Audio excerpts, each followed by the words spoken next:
Today's episode was brought to you by Squarespace. Autumn is beautiful.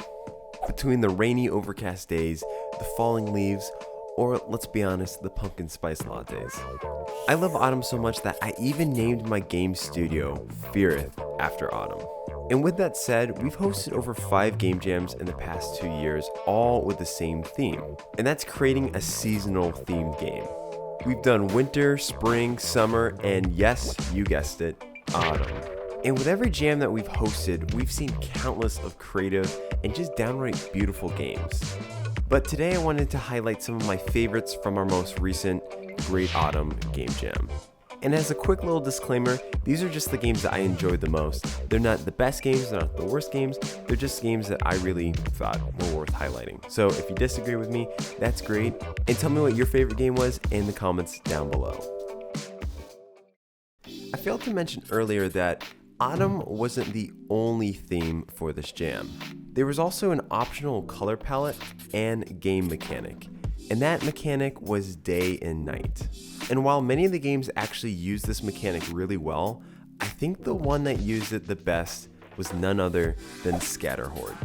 When I first played it, I thought it was just another Kanban box-pushing puzzle game, albeit an extremely cute and polished one.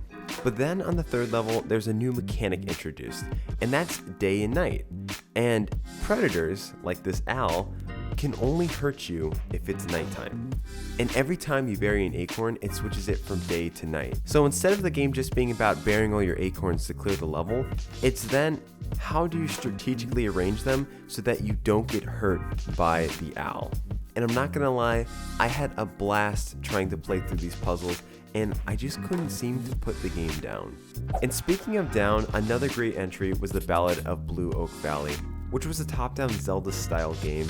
And I have to say, this game was so ambient and relaxing. Even when I was fighting geese, I felt at peace. Just the fluidity of the animations and also the music and sounds were fantastic. So bravo, fantastic work.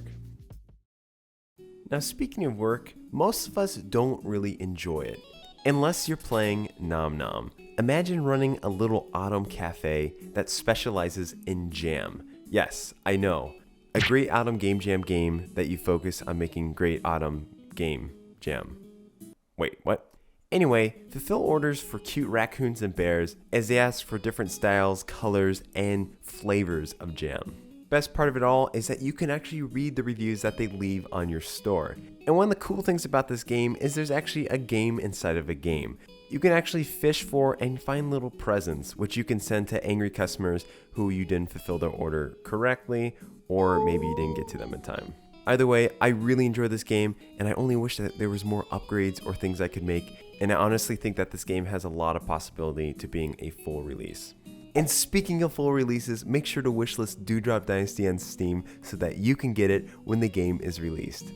With that shameless self-promotion out of the way, let's move on to one of the coziest games submitted to the jam, Pumpkin Planner 2021. Though calling it a game might be slightly unfair, because the game is more like a drawing app or like a Mario Paint. But it was so much fun just to hear the ambience of the wind and the music while I was carving out my pumpkin. But if it was just that, I don't think it would be as charming. What really caught my attention was the little details, like a bird that would land on your pumpkin, or a cat that would walk by, or leaves that would blow by in the wind. And I think that kind of captured the essence of sitting outside on an autumn day carving a pumpkin. And to top it all off, you can switch it to nighttime and get the full experience of seeing your pumpkin glow. And it was just a downright charming game. But don't worry, if you're having a bad time carving a pumpkin, why not make a website with today's sponsor, Squarespace. Making your own website or online store can be a huge pain in the butt from scratch. Believe me, I've done it many times before. And the best way to cut the hassle is to use Squarespace.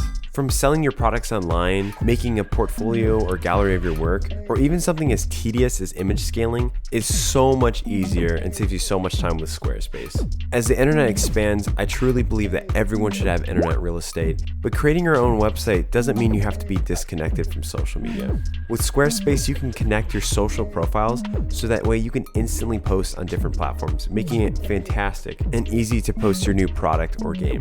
Make sure to go check out squarespace.com for a free trial, and when you're ready, you're all set to launch, go to squarespace.com/Goodgis to save 10% off your first purchase of a website or domain.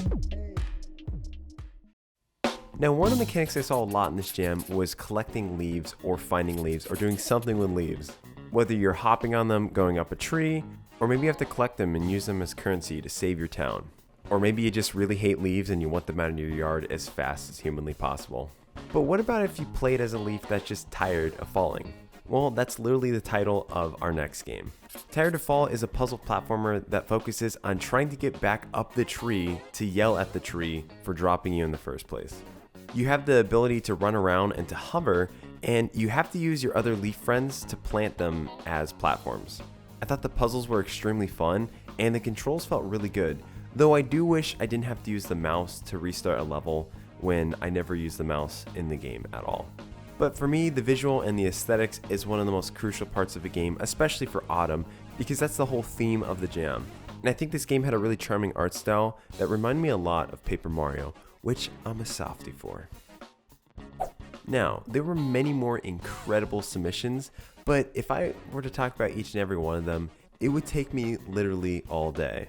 So instead, I want to quickly highlight a couple more games that I really enjoyed, and are some honorable mentions that you should really go check out. Alright, you ready? Begin. A Journey Home is an oddly simple but addicting game where you have to collect leaves and kind of restore this town and fulfill some promises that you made. The mechanics are super simple, but the progression system makes it super addicting, and I love getting the staff to collect all the leaves. It's perfect. An Autumn Night is a game about a guard who has to wait at his post for 4 days until he can be relieved.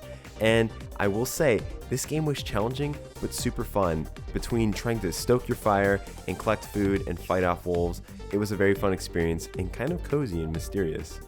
Hooked is a precision platformer game where if you took Celeste and mixed it with a hook. The art styles and the controls were fantastic, though I will say the spikes in this game are almost invisible and I kept dying and I had no idea why. But I really enjoyed playing through it all, and the art for all the locations was awesome. Mushroom Seasons is a game where you play as a father mushroom trying to collect all his little mushrooms. And you have a gun, and look at these guys are so cute. And the catch is you need to get back into this cave before dark, otherwise you'll start taking damage because it's too cold and mushrooms don't like the cold. It was very challenging, but I just love these little mushrooms. I can't get over it. Fantastic work. Oahknut had to have some of the most realistic graphics out of any submission, though my computer had a really hard time running it. I will say all the special effects and the ambience made the game feel intense, and it kind of felt like an Acorn Dark Souls. And finally, Pumpkin's Mailman felt like the Autumn equivalent of Papers, Please, though I was so bad at this game, so bad. Either way, it was super cute and I love the artwork, so fantastic job.